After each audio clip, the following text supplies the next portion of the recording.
Assalamualaikum warahmatullahi wabarakatuh. Selamat datang di channel Tidak Nyata. Sebelum kita mulai, coba absen dulu dari kota mana saja nih siap dengar kisah kali ini? Tulis kota kalian di kolom komentar. Jangan lupa untuk like, subscribe, dan nyalakan lonceng notifikasi agar kalian tidak ketinggalan cerita seru lainnya. Siapkan nyali kalian. Mari kita mulai ceritanya. Kasihan banget kamu, Bu. Maafkan Bapak ya, Bu, harusnya Bapak saja yang ke rumah Rahayu tadi. Terus itu kardus yang kamu bawa itu opo isinya, Bu? Tanya Edi penasaran. Entah Pak, coba Bapak buka. Itu tadi yang ngasih Rahayu katanya buat oleh-oleh gitu. Jawab Sundari lalu menyuruh suaminya untuk membuka kardus pemberian Rahayu itu yang ternyata berisi satu kue bolu besar, beras, telur, minyak goreng juga mie instan yang tertata rapi. Alhamdulillah Bu, ini rejeki. Bisa buat makan anak-anak beberapa hari ke depan. Ucap Edi dengan rasa haru. Terus gimana, Bu? Apa Rahayu mau membantumu berjualan? Tanya Edi sambil menatap istrinya itu. Belum pasti, Pak. Sudahlah, itu kita bicarakan besok saja. Ibu capek mau tidur, Pak. Jawab Sundari yang lalu beranjak ke kamar meninggalkan Edi yang sedang menikmati sepotong kue bolu pemberian Rahayu. Meninggalkan Sundari yang sedang marah di depan rumahnya itu. Ada apa toh, Bu, kok pagi-pagi sudah ribut gitu? Tanya Edi dari arah belakang rumahnya menghampiri Sundari. Pak, pagi-pagi sudah ditagih utang sama Bu Warno. Mana dia ngacam kalau seminggu kita belum bisa bayar. Barang-barang kita mau dijual ke tukang rosokan, Pak. Setelah Bu Warno pergi malah datang Nuning yang lambe netura itu menghina ibu seenaknya saja. Kok ya kebangetan gini nasib kita, Pak? Keluh Sundari sambil membanting sapunya lalu masuk ke dalam rumahnya. Sabar toh, Bu. Jangan emosi begitu, kasihan kalau anak-anakmu lihat. Tutur Edi yang mengikuti Sundari dari belakang. Tapi Pak, ini baru ditagih satu orang loh. Utang kita banyak di mana-mana. Di warung, di Bu RT, Bu Warno dan lainnya. Belum utangku ke Mbak Yuni sudah hampir 500.000. Duh Pak. Utang kita itu kalau di total ada 10 juta loh, Pak. Ibu takut kalau yang dibilang Nuning itu jadi kenyataan, Pak. Ucap Sundari sambil menangis. Memangnya Nuning ngomong opo toh, Bu? Tanya Edi sambil mengerutkan dahinya. Nuning bilang kalau semua orang yang kita utangi duitnya itu bisa saja datang menagih bareng terus mengambil rumah dan tanah kita ini untuk dijual dan dibagi sama mereka, Pak. Ibu ndak rela rumah dan tanah ibu ini diambil orang, Pak. Hanya ini satu-satunya peninggalan orang tuaku. Jawab Sundari sambil terus terisak. Endak mungkinlah, Bu, mereka tega begitu. Sudah kamu diam, jangan nangis gitu, malu kalau anak-anak lihat. Semoga saja Rahayu mau mengajarimu jualan dan meminjami modal, Bu. Biar kita bisa membayar semua hutang-hutang kita itu. Ucap Edi penuh harap. Sejenak Sundari terdiam. Dia berpikir apakah harus mengikuti jejak Rahayu saja agar dia bisa hidup kaya raya dan tak direndahkan dan selalu dihina orang lain lagi. Cobalah bicara sama Rahayu lagi, Bu. Siapa tahu dia mau segera membantu kita. Pinta Edi penuh harap. Pak, Rahayu itu sebenarnya mau membantu kita. Tapi kata Rahayu kalau kita jualan hanya modal jualan saja belum tentu bisa lanjut lagi, Pak. Belum tentu ada pembeli yang tiap hari beli karena keadaannya zaman ini kan memang banyak orang miskin. Jangankan untuk makan di rumah makan, untuk beli beras saja kadang pada ndak punya duit. Jawab Sundari pelan. Lah terus itu Rahayu kenapa bisa laris dan banyak pembelinya gitu? Tanya Edi penasaran. Sundari terdiam mencoba mencari alasan. Rahayu itu jualannya pakai penglaris, Pak. Jawab Sundari lirih. Yo sudah, kamu juga cari penglaris ikutan Rahayu saja sekalian. Ucap Edi yang membuat Sundari terkejut. Memangnya ndak apa-apa kalau ibu juga ikut cari penglarisan, Pak? Tanya Sundari tak percaya. Yo ndak apa-apa toh, Bu.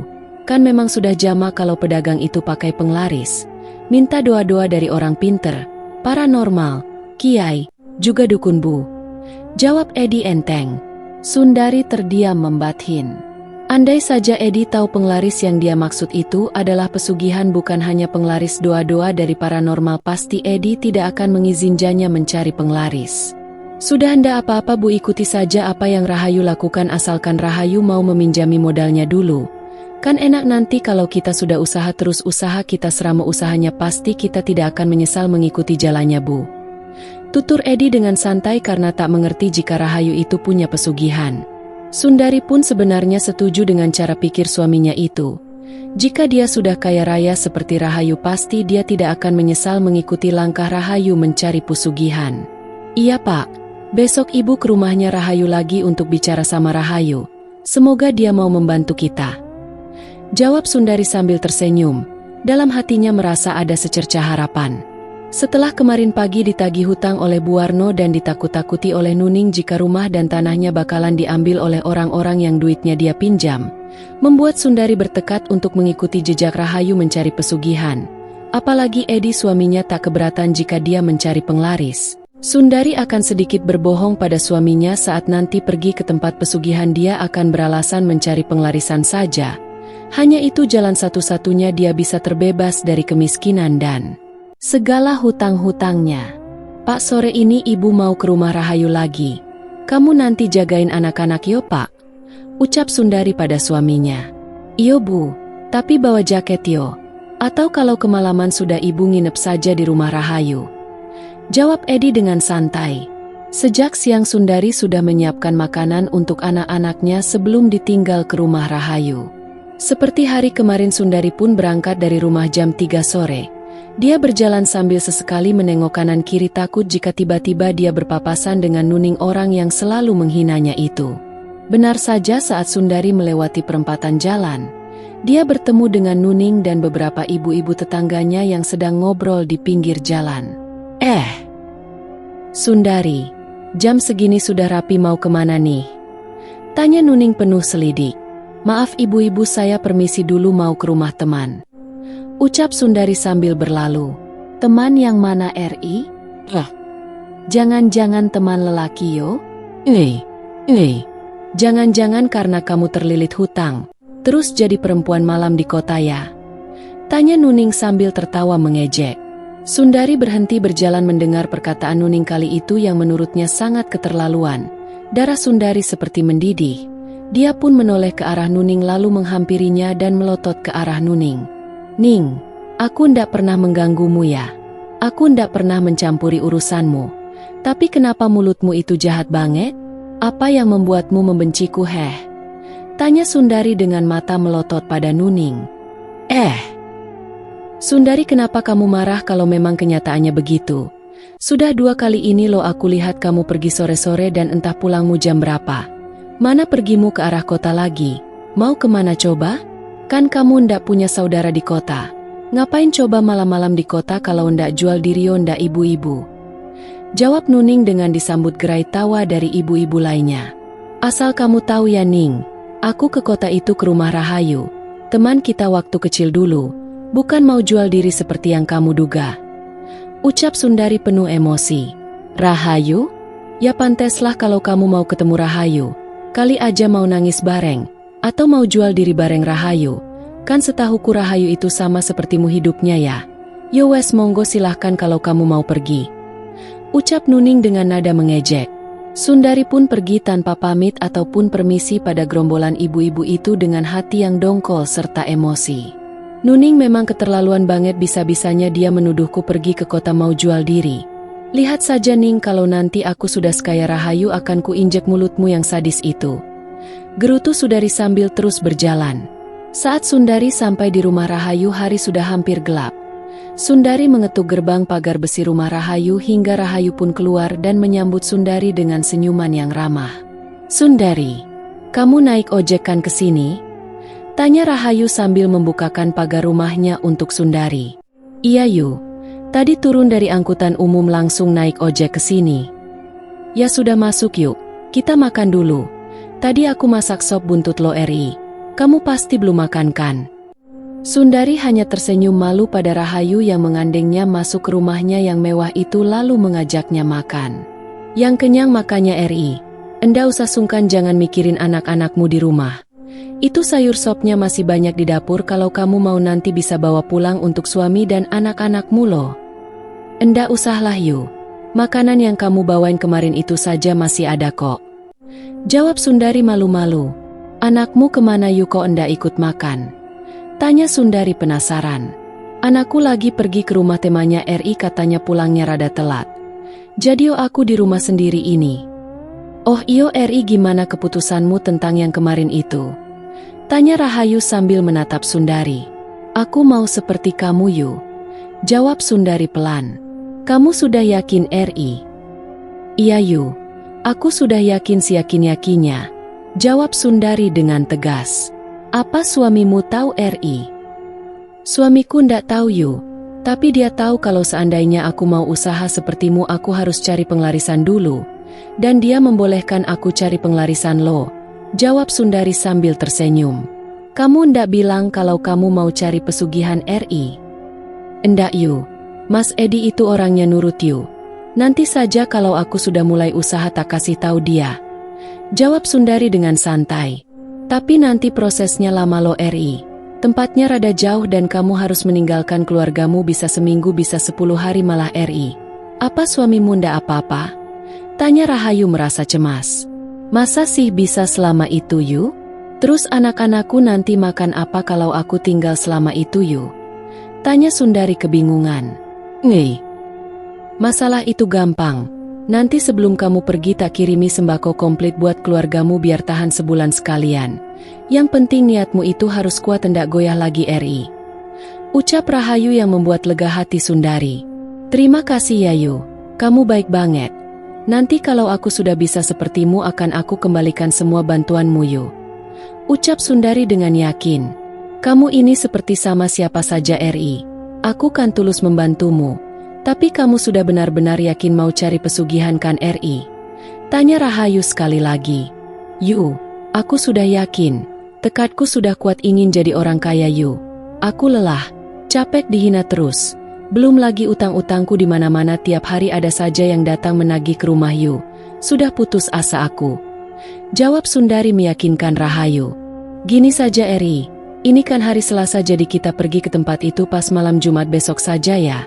Itu waktu yang sangat tepat dan bagus Ri. Apalagi besok itu pas malam Jumat Kliwon loh. Itu benar-benar hari yang sangat bagus kalau kita ke tempat itu. Tutur Rahayu sambil menatap Sundari. Tempatnya jauh hendak sih Yu? Tanya Sundari penasaran. Rada jauh Ri. Tapi kamu tenang saja nanti aku anterin kamu kok pokoknya aku tanggung jawab sampai selesai hajatmu deh dan aku antar sampai kamu pulang ke rumahmu nanti setelah dari tempat itu. Kita ke sana naik apa Yu? Bis atau angkutan desa terus ngojek? Kamu ini Ri. Kamu ndak lihat apa itu di garasi rumahku ada 2 mobil? Ya kita naik mobil dong Ri. Ngapain naik bis? Jawab Rahayu sambil tertawa. Berarti bawa sopirmu dong Yu. Nanti kalau sopirmu cerita ke semua orang kalau kita cari pesugihan gimana Yu? Sundari, apa kamu lihat aku punya sopir? Endak kan, aku sendiri yang nyetir nanti. Wes pokoknya kamu tenang saja dijamin aman rahasia kita. Ucap Rahayu sambil terkekeh. Wah, jadi kamu bisa nyetir sendiri Yu? Kamu sudah mirip nyonya-nyonya di sinetron TV saja Yu. Luar biasa tenan kamu ini. Sundari berdecak kagum sambil terus menatap Rahayu yang tersipu malu. Kamu pun nanti bisa sepertiku Ri.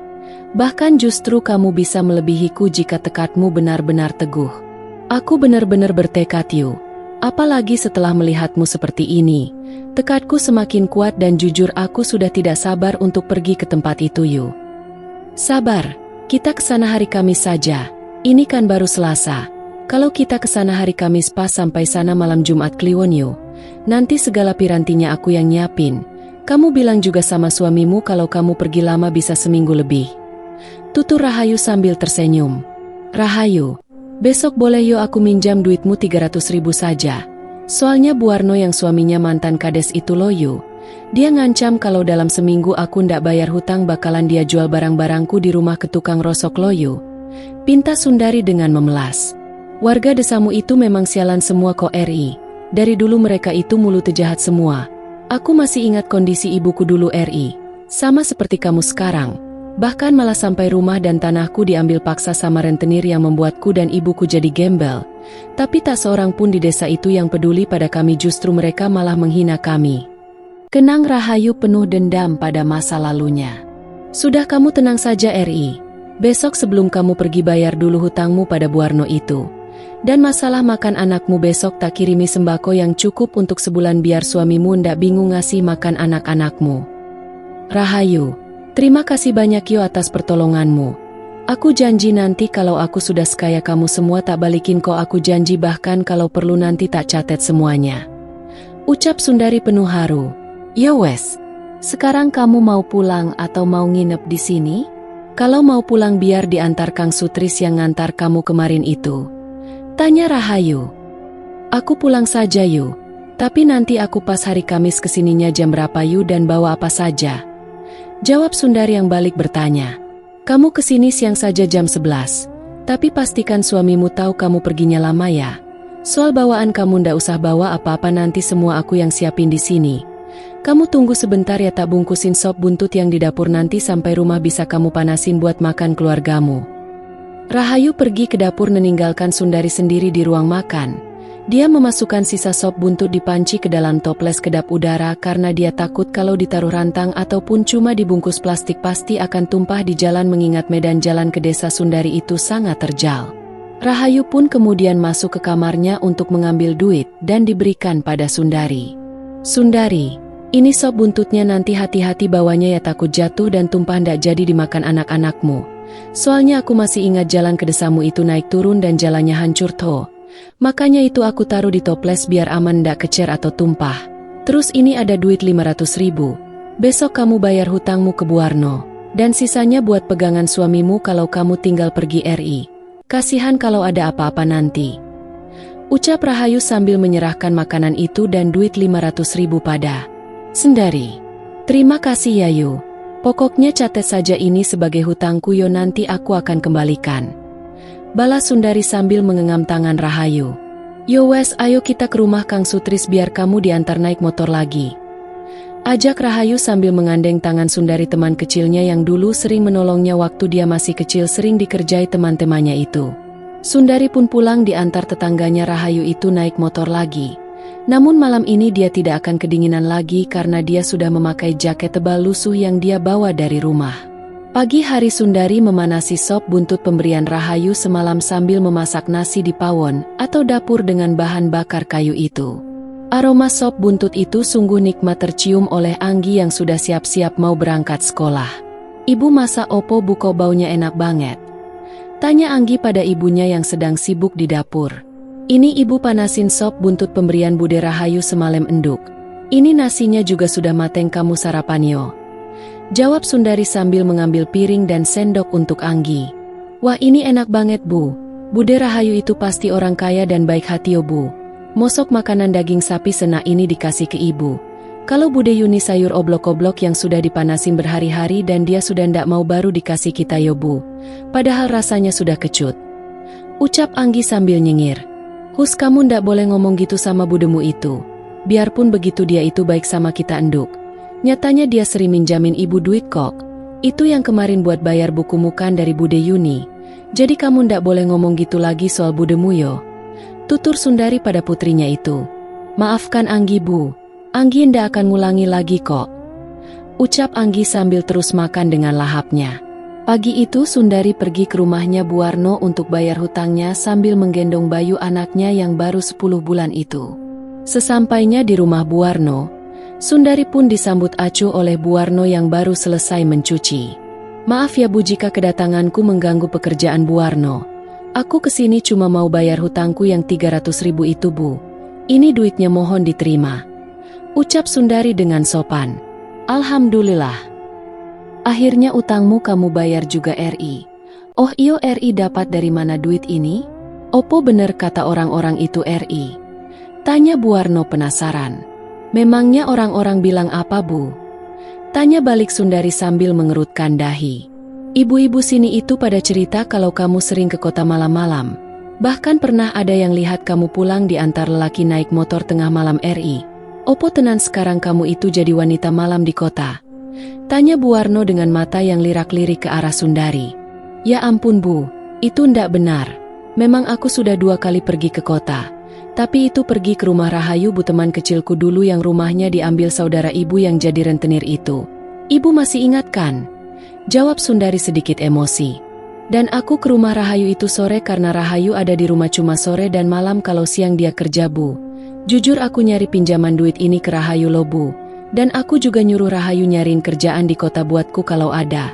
Tapi memang belum ada. Jawab Sundari sedikit berbohong. Oh gitu tuh ceritanya Eri. Berarti ibu-ibu itu salah sangka sama kamu Eri. Tapi wes lah sing penting utangmu sudah kamu bayar ini sudah tenang aku. Perkara gosip tentangmu itu aku ndak urus. Masa bodoh lah. Ya sudah kamu balik sana. Aku mau nerusin kerjaanku. Terima kasih yo Eri kamu sudah bayar hutangmu ini. Ucap Buarno sambil masuk rumahnya meninggalkan Sundari yang masih bengong di emperan rumahnya itu. Ini pasti ulah si Nuning sama ibu-ibu lainnya kemarin itu. Terlalu banget sih mereka itu nyebarin gosip aku jadi wanita malam di kota. Mereka ndak tahu saja gimana rasanya jadi aku. Batin Sundari sangat kesal saat tahu digosipkan jadi wanita malam. Pak, si Nuning itu memang keterlaluan banget loh. Mosok dia nyebarin isu kalau aku sering ke kota dan pulang malam itu karena jual diri jadi wanita malam Pak. Keluh Sundari pada suaminya sesampainya di rumah. Masak sih Bu ada isu seperti itu? Kok Bapak enggak tahu? Jawab suaminya yang sudah siap-siap pergi mencari buruhan di sawah-sawah tetangganya itu. Bapak kan enggak keluar rumah akhir-akhir ini. Balas Sundari sambil cemberut. Sudahlah Bu, jangan diambil hati. Biarkan saja mereka ngomong sesukanya toh mereka ndak tahu yang sebenarnya nanti kalau mereka tahu juga diam sendiri. Jawab Edi menenangkan istrinya. Yo wes Bapak pergi dulu cari buruhan Bu semoga hari ini ada yang buruhin Bapak. Pamit Edi langsung berlalu meninggalkan Sundari sendiri. Edi berjalan di pematang sawah-sawah milik warga desanya. Berharap ada warga yang membutuhkan tenaganya untuk mencangkul ataupun kerja lainnya. Sundari dan segala keperluan lainnya. Sundari dan Edi begitu senang saat bantuan sembako itu datang. Tak lupa mereka menitip salam dan ucapan terima kasih untuk Rahayu pada kedua tukang ojek itu sebelum mereka kembali. Buk, Rahayu seperti malaikat yang dikirim Tuhan untuk menolong kita yo Bu. Ucap Edi pada istrinya dengan polosnya. Iyo Pak, semoga kita nanti bisa membalas semua kebaikannya. Iyo Bu. Kita harus membalas kebaikannya nanti. Jawab Edi dengan haru. Pak, besok ibu berangkatnya pagi Pak. Soalnya berangkat dari rumah Rahayu jam 11. Dari sini ke rumah Rahayu kan jauh. Ibu harus berangkat pagi. Ini kemarin ibu dipinjami uang 500.000 oleh Rahayu Pak. Yang 300 sudah buat bayar utang ke Buarno tadi. Ini sisa 200.000. Bapak pegang yang 150.000 Pak. Ibu ambil 50 untuk ongkos besok. Ingat gunakan seperlunya saja yo Pak, tutur Sundari pada suaminya. Kalau tetangga pada ngomong yang endak-endak, wes endak usah digubris Pak. Yang penting kita fokus pada tujuan kita saja. Ucap Sundari sambil merapikan sembako pemberian Rahayu itu. Sebelum subuh Sundari sudah terbangun. Dia menyiapkan sarapan juga menyiapkan segala keperluannya dan keperluan anak-anaknya saat ditinggal nanti. Enduk Nggi, Anggi.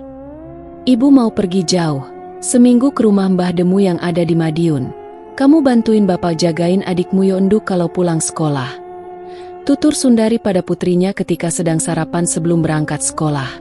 Kok, Dedek endak diajak saja toh Bu? Nanti kalau nangis minta susu gimana? Tanya Anggi sambil cemberut. Itu sudah ada susu buat adikmu, tinggal bikinkan saja di kempongnya terus kasih minum adikmu. Kamu kalau mau minum susu juga ada itu susu kalengan manis itu. Yang buat adikmu susu formula yang kardusan yonduk. Jangan dikasih yang kalengan manis itu. Nanti mencret adikmu itu masih kecil. Jelas Sundari pada Anggi yang memperhatikan penjelasan ibunya itu. Iyo Buk, tapi jangan lama-lama perginya ya Bu. Kalau Mbah De sudah sehat cepat pulang. Iyo, enduk. Jawab Sundari sambil menyusui Bayu yang baru 10 bulan lebih itu untuk yang terakhir kalinya. Dia begitu menyayangi bocah yang tak pernah rewel itu. Sundari terus membelai kepala Bayu dan sesekali menciuminya dengan gemas. Pak Ibu berangkat dulu yo. Ingat jagain anak-anak. Jangan sampai mereka kelaparan ataupun rewel yo Pak. Pamit Sundari pada suaminya. Iyo Bu, kamu juga harus hati-hati Bu. Ingat Bapak dan anak-anakmu nunggu kamu di rumah. Jawab Edi sambil mencium kening istrinya itu. Sekali lagi Sundari menciumi Bayu putra kecilnya yang tampak menggemaskan dalam gendongan bapaknya itu untuk terakhir sebelum dia pergi. Sundari melangkahkan kakinya keluar rumah hanya membawa tas kecil yang berisi dompet dengan tekad yang teguh untuk pergi mencari pesugihan. Agar terbebas dari kemiskinan yang selama ini melilitnya. Sundari berjalan tanpa menoleh lagi ke arah anak dan suaminya yang masih berdiri di depan pintu rumahnya. Itu bertanda kalau dia memang sudah bertekad untuk merubah takdirnya dengan jalan dia sendiri. Sempat dia berpikir tentang dosa dan kemarahan Tuhan, tapi pikiran itu pun segera dia tepis. Kemana Tuhan selama ini? Bahkan Tuhan tak peduli pada kami yang sering kelaparan, dihina, dicaci maki berpuluh tahun. Batin Sundari sambil terus melangkah dengan tekadnya.